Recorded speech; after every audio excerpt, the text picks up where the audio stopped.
Naib Presiden UMNO nafi parti itu mahu gulingkan Ahmad Zahid Hamidi. Insentif RM2,000 bakal dikreditkan kepada penjawat awam. Family Mart Malaysia batal MOU bersama syarikat Israel. Bismillahirrahmanirrahim. Assalamualaikum dan salam Malaysia Madani.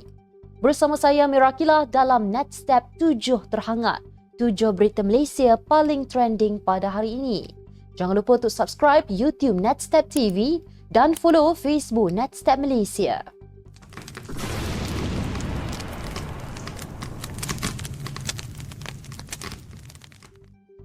Suruhanjaya Pencegahan Rasuah Malaysia SPRM akan memanggil semua yang terlibat dalam membuat keputusan penganugerahan kontrak perolehan syarikat membekal dan menguruskan kenderaan Spanco Sendirian Berhad sejak ia beroperasi pada 1990-an.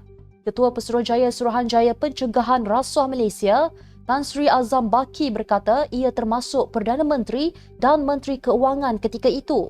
Beliau berkata keterangan daripada semua yang terbabit itu perlu bagi melengkapkan siasatan kes berkenaan. Semalam, Perdana Menteri Datuk Seri Anwar Ibrahim menyifatkan kontrak perolehan Spanco hanya merugikan negara. Katanya beliau tahu kontrak terbabit juga tidak menyenangkan penjawat awam yang menggunakan kemudahan berkenaan dan beliau tegas terhadap Spanco itu sejak menjadi Menteri Keuangan. Naib Presiden UMNO Datuk Seri Muhammad Khalid Nordin menafikan terdapat gerakan menggulingkan Datuk Seri Dr. Ahmad Zahid Hamidi yang didakwa didalangi ketua-ketua bahagian parti itu. Katanya beliau tidak tahu bagaimana dakwaan itu timbul ketika pucuk pimpinan parti sedang berusaha menyelesaikan isu berbangkit termasuk pengampunan Datuk Seri Najib Razak. Terdahulu, Ahli Majlis Kerja Tertinggi UMNO, Datuk Seri Ahmad Maslan dilaporkan turut menafikan dakwaan terdapat usaha menggulingkan Ahmad Zahid oleh ketua-ketua bahagian parti itu. Ahmad Maslan dilaporkan berkata, Ahmad Zahid yang juga timbalan Perdana Menteri sudah berusaha sebaiknya bagi mendapatkan pengampunan penuh terhadap Najib yang juga bekas Presiden yang sedang menjalani hukuman penjara selama 12 tahun. Jumaat lalu, Lembaga Pengampunan Wilayah-Wilayah Persekutuan Kuala Lumpur, Labuan dan Putrajaya kali ke-61 dilaporkan memutuskan hukuman ke atas Najib diberikan pengurangan 50% bagi hukuman dan denda yang perlu dibayar. Berita baik buat penjawat awam, bayaran insentif awal kajian sistem saraan perkhidmatan awam sebanyak RM2,000 akan dibayar pada 23 Februari ini. Perkara itu diumumkan sendiri oleh Perdana Menteri Datuk Seri Anwar Ibrahim ketika menyampaikan amanat pada Majlis Perhimpunan Bulanan bersama warga Kementerian Keuangan hari ini.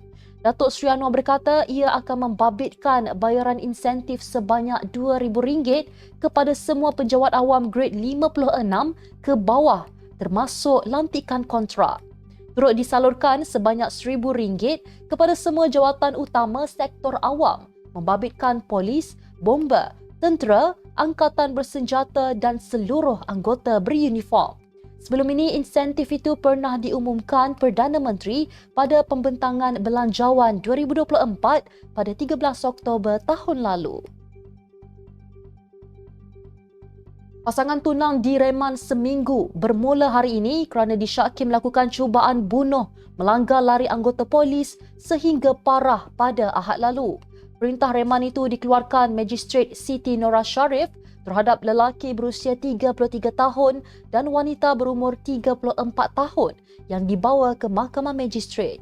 Kes disiasat mengikut Seksyen 307 Kanun Kesiksaan iaitu mendatangkan cedera parah dengan niat membunuh.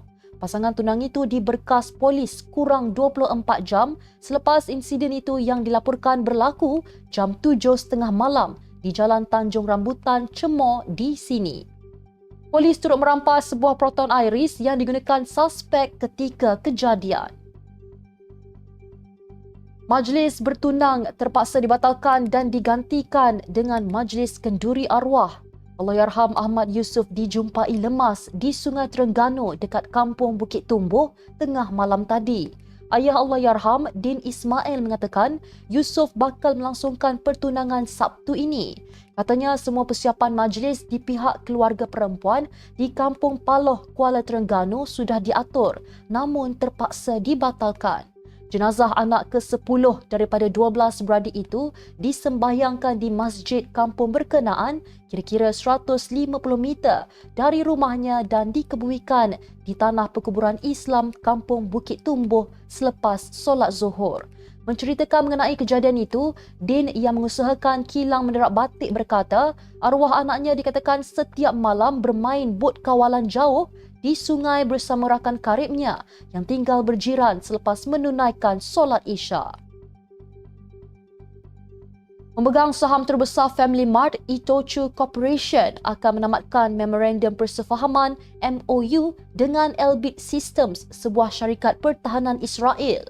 Family Mart Malaysia memberi maklum balas menerusi satu kenyataan mengatakan ia menyedari seruan di media sosial untuk memboikot Family Mart di negara ini. Ia berkata pada Mac 2023 dilaporkan bahawa Itochu Aviation iaitu syarikat kepada Itochu Corporation telah menandatangani MOU dengan Nippon Aircraft Supply dan Elbit Systems untuk mengimport teknologi pertahanan ke Jepun bagi tujuan keselamatan negara itu. Family Mart Malaysia dimiliki oleh Maxincom Resources Senjam Berhad, salah satu daripada anak syarikat QL Resources Berhad. Maxincom Resources menjalin perjanjian selama 20 tahun bersama FamilyMart.co. Time Derby Auto Bavaria, pengedar rasmi terbesar kenderaan BMW di Malaysia, bekerjasama dengan Time Derby Rent a Car Hertz Malaysia, pemimpin dalam industri sewa kereta untuk menawarkan pengalaman memandu kenderaan elektrik yang menarik dan luar biasa kepada rakyat Malaysia. Kerjasama ini membuka era baharu e-pergerakan dalam perkhidmatan sewa kenderaan. Sempena kerjasama ini dan perayaan Tahun Baru Cina yang akan datang, satu tawaran sewa eksklusif dirangka untuk menawarkan pengalaman memandu tersendiri dengan BMW iX elektrik sepenuhnya yang sangat popular. Dengan harga sewa yang bermula daripada RM550 sehari dan RM5,500 sebulan, BMW iX ialah model paling sesuai untuk pemanduan jangka pendek premium bagi peminat kereta yang ingin menikmati kemewahan EV berteknologi tinggi. Pengarah urusan Auto Bavaria, V. Tim Juan, berkata syarikat itu komited sepenuhnya mahu merintis penggunaan EV di Malaysia. Katanya peluang ini kepada rakyat Malaysia untuk memandu BMW iX bagi menikmati gaya dan keunikan yang tiada tandingan dengan membawa trend terkini dalam teknologi EV.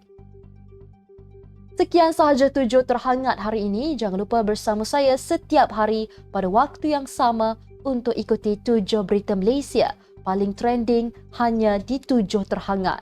Follow Facebook Netstab Malaysia dan subscribe YouTube Netstab TV.